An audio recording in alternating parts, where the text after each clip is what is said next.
कि एक दिल्ली के कोई दंपत्ति थे, एक ही बेटा था और किसी दुर्घटना में बेटे की मृत्यु हो गई। अब बेटा के ना रहने से दंपत्ति बहुत ज्यादा दुखी रहने लगे, चूंकि एक ही बेटा था।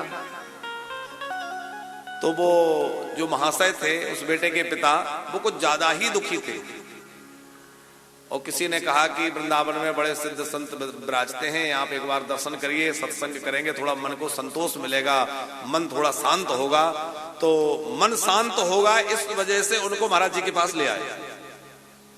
अब वो आए, महाराज जी को प्रणाम किया तो रोने लग गए। तो महाराज जी ने पूछा क्या बात है, घटना सुनाई। बोले ऐसा ऐसा था, एक बालक था, उसकी मृत्यु हो गई, इसलिए दुखी हैं। तो महाराज जी ने सहसा कह दिया, बोले कोई बुढ़े थोड़ी हो गए और संतान हो जाएगी। उसने कहा महाराज जी क्या कह रहे हैं, संतान हो जाएगी? मेरी पत्नी के गर्भाशय में कुछ विकृति आ गई थी और उसके कारण डॉक्टरों ने मेरी पत्नी का गर्भाशय निकाल दिया। अब उसके अंदर गर्भाशय ही नहीं रहा, तो संतान कहां से हो जाएगी? तो महाराज जी ने कहा ये बताओ, वैज्ञानिक बड़े हैं कि भगवान बड़े हैं? डॉक्टर बड़े हैं कि भगवान बड़े हैं? यदि मेरे मुख से निकल गया संतान हो जाएगी तो संतान हो जाएगी। अब ये इसी कलयुग की बात है, महाराज जी के अभी की बात है। तो चले गए वो, और 1 वर्ष बाद वो लौटे कि 1.5 वर्ष बाद लौटे। 1-1.5 वर्ष बाद जब लौटे तो एक बिटिया को साथ में लेकर लौटे।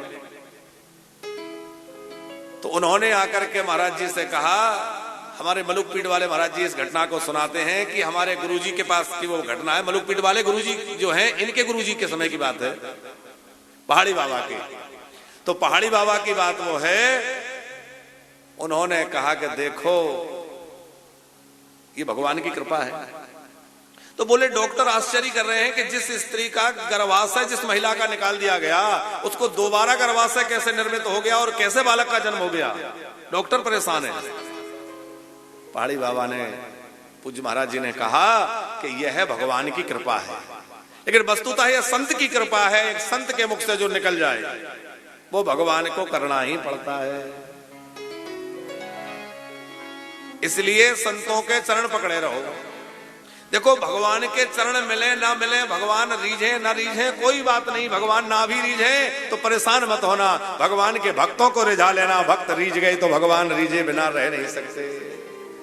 भक्त रीझ गए तो भगवान रीझ जाएंगे, क्योंकि निरंतर भगवान जो है अपने भक्तों के पीछे पीछे चलते हैं, भक्तों के अधीन रहते हैं।